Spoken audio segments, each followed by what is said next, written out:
Attention, ladies! We do not need to fake it till we make it. In fact, we are done faking it once and for all. Today, I'll be showing you how to overcome imposter syndrome. We'll be covering owning your strengths, rewriting the script and how to LARP, it's not what you think it is, and the scenario of help, I don't know what the F I'm doing. And side note, have you ever wondered why so many women and people of color struggle with imposter syndrome? Could it be related to patriarchy and systemic bias? Stay tuned for hot takes on this near the end of my video. So first off, what is imposter syndrome? It's that nagging feeling that we're not good enough, that we don't belong, and that we're just faking it till we make it. It disproportionately affects high-achieving people, especially women and people of color. And you are not alone if you have imposter syndrome. According to a 2022 study, 3 out of 5 people suffer from imposter syndrome. Some of the most successful and badass women in the world have suffered from imposter syndrome. Am I good enough to have all of this? Am I good enough to be the First Lady of the United States? The good news is there are ways to overcome imposter syndrome once and for all, so let's get into it. Okay, let's talk about rewriting the script and LARPing. It's not what you think it is. So if you've heard all your life that you're not good enough and you don't belong here, you will believe it and internalize it over time. And it is no surprise that we feel like frauds because we hear this negative script over and over in our heads. Honestly, we do not need to keep hearing this outdated and crappy script. You know what? We can rewrite it. So affirmations can refocus your perspective from a negative script to one that serves you. Studies have shown that affirmations leverage the power of neuroplasticity to shift your thought patterns. And if you've been suffering from imposter syndrome due to negative thought patterns, shifting your thought patterns is key to overcoming it. And affirmations work because repeating positive statements about yourself activate your brain's reward center, which in time reshapes your thought patterns. So repetition will convince your subconscious mind to internalize supportive, bad bitch messages and positive thinking instead of that negative crap that's been playing in your head. So to work effectively, affirmation should accurately reflect your abilities and your principles and your situation. Convincing yourself that you are perfect is not the point, and in fact, screw perfectionism. That shit is freaking toxic. You need to remind yourself that you are good as is and you are valuable. So how do you actually do this? Well, let's LARP. And it's not live action role playing, you'll see what I mean. L stands for label. The first step is to label that negative thought. Your negative script or thought in your head is a self-limiting belief. It is not a real fact, and it is not you, it is your thought. So when you identify with your thoughts, you start to believe that it's real. But when you label your negative thoughts, your negative script, it creates distance and room for your self-awareness to flourish so you can stop identifying with that script. You can label it whatever you want. A is for awareness. So the second step is awareness. Pay attention to when those doubts, fears, and worries start to creep in and your negative script starts. So now you can catch them. Building awareness takes time and patience, so don't give up and be patient and compassionate with yourself. R stands for replace. So after you catch your negative script, you can tell it and start replacing it with thoughts that serve you. Some of my favorite examples are, I'm a bad bitch who's capable of anything I set my mind to. I am worthy of my achievements. I'm prepared to face any challenge that comes my way. Be creative and have fun with your affirmations. P stands for practice. You'll have to practice affirmations daily or on a realistic schedule that works for you. So you're not going to change your negative thought patterns overnight. You'll have to really repeat these affirmations to replace your default negative script with some positive bad bitch affirmations. So there you have it. Now you know how to LARP, and it's not live action role playing. All right, the next technique to overcome your self-limiting beliefs and your imposter syndrome thoughts is owning your strengths. As women, we're pressured by society to be perfect, and over time we can really internalize this pressure and develop a very negative inner critic and focus on our flaws instead of looking at ourselves holistically and recognizing our strengths, because we have a bunch of freaking strengths. It can be so hard for us to list out our strengths because our super negative inner critic is screaming that you don't belong here, you don't deserve this, you're faking it, or whatever. So we don't notice our strengths because it's buried under all that negative shit we hear in our head. And honestly, sometimes we are so blind to our strengths and we don't realize that we have strengths until we start talking to people. So my toxic trait is that I think I know everything about myself. So as a project manager, I used to think my main strength was being super organized and proactive. And I honestly thought my weakness was my ability to network and build relationships with people. I just didn't think I was good at it at all. And I thought, okay, since I'm so self-aware, it's so obvious what my strengths and weaknesses are. So why bother asking or getting feedback? But little did I know, I was freaking shocked that my manager told me in a performance review that one of my strengths was actually relationship building and creating strong networks at work. And I was like, what? So that added new evidence to what my strengths are. So how do you identify your strengths and accomplishments at work? A really good tip is to reflect on your strengths and accomplishments by taking a personality test. Personality tests are quick, easy, fun, and most often free. The most popular one is called Clifton Strengths. So this one is not free, but it's a 15 to 20 minute test where you pick between pairs and select a statement that most strongly correlates with you. This report identifies your top 5 strengths out of a list of 34 different strengths. So as I said, it's not free, but if your workplace has like a professional learning fund or something like that, you can ask to get it reimbursed. Here is an example of my results. As you can see, my top 5 strengths are discipline, communication, maximizer, relator, and developer. So here is it more in depth where you can see what it says about discipline. It talks about how you can thrive and why your discipline is unique. So that is the Clifton Strengths test. So a free version is called the High 5 test. It has 120 questions. I haven't tried it, but apparently it's very similar. So go take a look if you're interested in that. Another work-focused strength test is called the DISC. It's about dominance, influence, clarity, and support. It's 5 to 10 minutes. You can find a free version. Check my comments below. I'll put the link there. Here's my test result. It talks about how my number 1 strength is drive, and it shows me my results in fun little colors at the bottom. So other than DISC and Clifton Strengths, you can take Myers-Briggs, Enneagram tests. Those are general personality tests, but they can still show you your strengths. Overall, have fun with it. It's a personality test. Another way to really focus on your strengths is getting feedback from your coworkers. If you're not sure how, here are 4 tips on how to get really good feedback from your coworkers.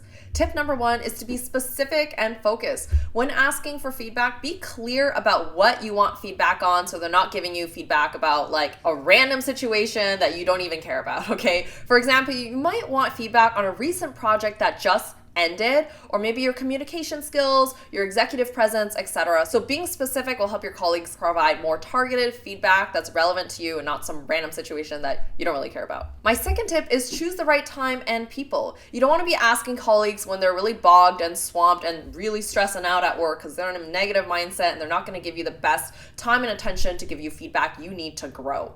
So wait when it's a good time to ask them. And my second piece is, if you know people are toxic and they're not vibing with you, you can skip them. You don't need to ask them for feedback. There's enough people that you work with that you can get feedback. So skip the toxic people. My third tip is ask open-ended questions. When asking for feedback, ask questions that encourage your colleagues to provide detailed and specific feedback. If you're not sure what questions to ask ChatGPT. So here's a prompt that I use. I said, what email should someone write to request feedback? Make it short and professional and include what questions they should answer, and this is what it spat out.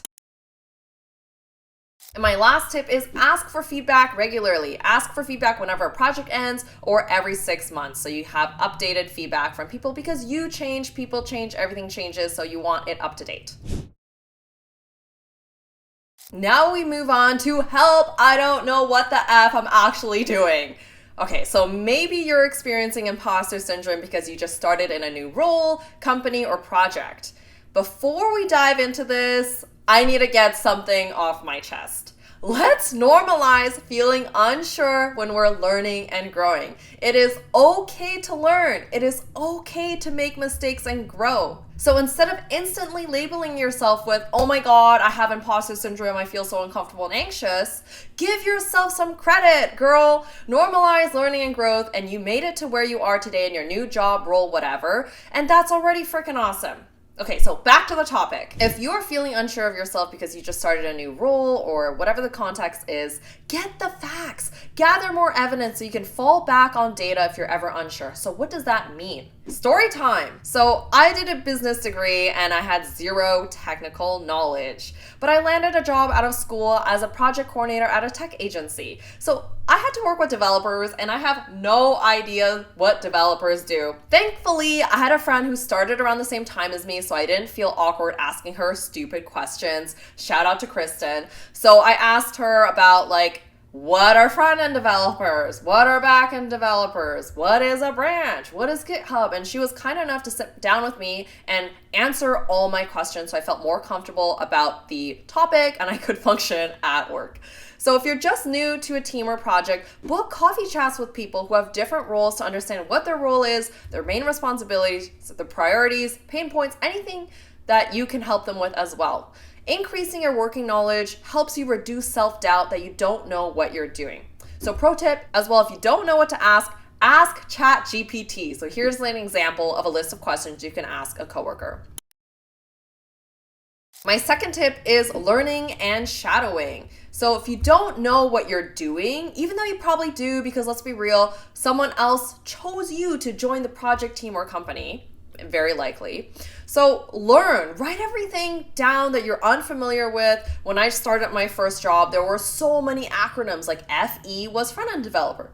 BE was backend developer, and I had no idea what any of that meant. So write everything down and then get Googling, ask people in coffee chats, or ask ChatGPT, because that is the thing now. So another tip is to shadow people on your team to get a better sense of what they do. So if you're not sure what certain roles do, ask them if you can shadow them in a meeting or two to understand maybe what are the terms they're using, so then you can take that back and research it on the side. And again, when self-doubt creeps up and says, you don't know what you're doing, now because you have the facts, you can tell it too.